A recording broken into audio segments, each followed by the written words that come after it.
Good morning mga idol. Ito pala yung Gracewood Cafe mga idol. Dito yan sa Datalong, Barangay Basag, Tibuli, South Cotabato mga idol. Kung gusto niyang mag-relax or mag-unwind na malayo sa ingay ng syudad or polusyon ng hangin mula sa syudad, highly recommended ko itong lugar na ito mga idol. Itong lugar na ito mga idol is daanan ito papuntang mula Tibuli papuntang Jensan. Bali sa gitna ito ng kagubatan mga idol. Nakikita nyo mga idol sa palibot ito mga idol is merong mga virgin forest pa mga idol. Bali ituturo ko rin sa iyo mga idol kung paano kayo makakarating sa lugar na ito mga idol. Una mga idol, dito tayo magsimula sa Surala Round Ball mga idol. And then sa unahan mga idol, magpakaliwa tayo mga idol. Yan yun, merong signboard dyan mga idol na to Tibuli Municipality mga idol. And then dire-diretsuhin nyo lang yan mga idol. Maganda naman yung daan dyan mga idol. Mayroong 4 lanes, meron ding 2 lanes lang.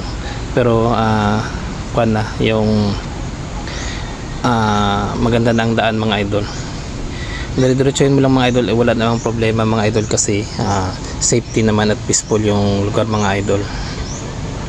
Ito mga idol, kikita nyo sa area mga idol is highly urbanized na yung madaanan nyo mga idol.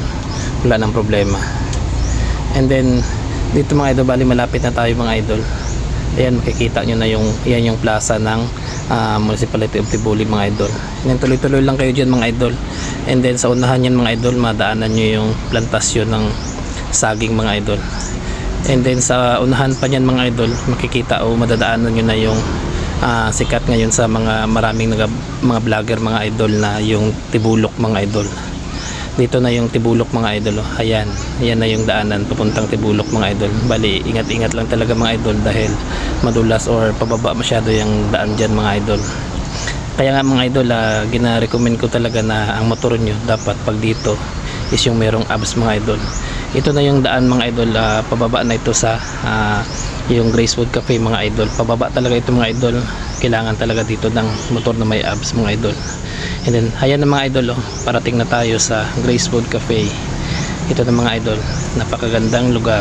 Yun lang mga idol, maraming salamat. Paki-like and share naman po